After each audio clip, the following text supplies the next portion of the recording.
Back, you guys. Today is Thursday. That means Mayor Tom Arceneaux back in our studio this morning to talk about some very important things happening in Shreveport. Mayor, good morning once again. Good morning. We all got the blue memo this morning. We did. How about that? Yes. We are on the same page. Yes, we're so glad to have you back. So let's get right to it. We want to touch on the topic of the school board and the recent decision that they made to close down 3 institutions that are very important in early learning. Now, there were a lot of upset parents and community members there. So we just want to kind of get your take on that, and what are your thoughts toward moving forward on that? Well, we had the school board had some very difficult decisions to make, and I don't usually second guess other departments, other areas of government, because they have tough decisions to make. I don't like them helping. I don't like them helping me, and I'm sure they wouldn't like me helping them. It is always difficult to close a school because it does have an impact on the neighborhood.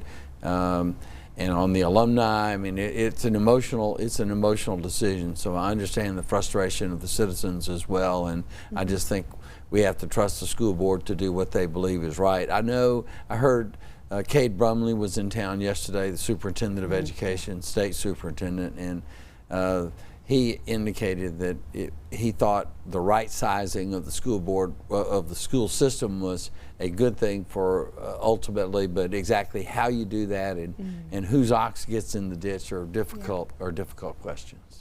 Now, you were there at the meeting, and so you got to hear what some of the parents were saying.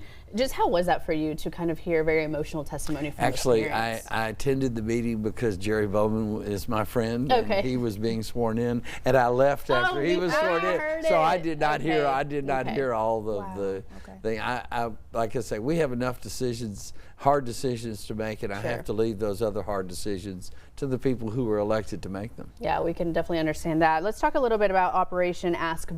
A couple of weeks ago, the new ordinance went into effect, giving police a bit more freedom to go into a house where squatters are and arrest those people. You guys just completed really the largest operation so far. Right. Some people were put under arrest. Talk a little bit about what's going on with that. Well, there will be other operations like that. They visited 50 different locations, had done a little. First of all, we had gotten information from citizens, and we targeted those particular locations, but they are gathering other information, and they will be going to other areas of the city. This one happened to concentrate on Highland, but the problem is existing in all other parts of the city too. So there will be other operations, and I think we now have the tools that we need to effectively enforce the ordinances to get people out of those situations. And for people who are in neighborhoods who may say, okay, we do have a problem with squatters here,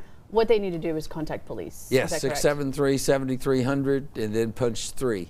Okay. Pretty easy. That's the way to do it. That's the way to do it. And not, usually those are non-emergency situations. Right. So 911 is probably not appropriate, but 673-7300 and then punch option 3. That's a good thing to keep in mind. Sure. All right, well, it's time to get down to a little bit of our audience interaction. We asked you all to weigh in this morning and let us know what third issue did you want to hear from the mayor on. And it looks like majority of you, 72%, chose long-term construction. So we want to get down to talk about the Linwood overpass, because you guys let us know that that was one of the areas that you applied for funding for. And if from my understanding, there were 3 to 5 other projects as well too. Talk to us about the progress for that funding and where you guys are in that process. Well, we continue to ask for some capital outlay money to match what we put aside. We put aside about $3 million for that in the bond issue.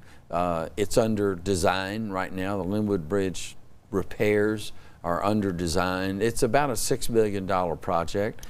But in addition to that, we have work going on 43 of the 46 projects that we listed when we sold the $88 million worth of bonds. You know, when you sell bonds, that's the first time you have money for design of streets. And so we have, because we bid those streets, we don't just award contracts.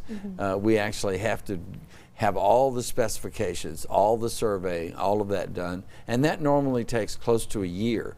So from the time we get funding to the time we actually are able to award a contract is close to a year. So we're working on those, and hopefully we will have some of those under construction in 2025. We think we will. We've got several that I think will actually turn dirt during 2025, and then you'll see a lot of activity during 2026. That's great news. Mayor, thank you so much for being with us this Thank morning. you. We understand you've got a big week in Baton Rouge next week. Right. You'll be joining us a little bit earlier in the week. We're hoping to have the mayor on Tuesday. So Great. we're looking forward to that and to hear what you're working on next week in Baton Super. Rouge. Thank you so much for having me. Thanks for being with us. All right, guys, stick around. We are going to be right back.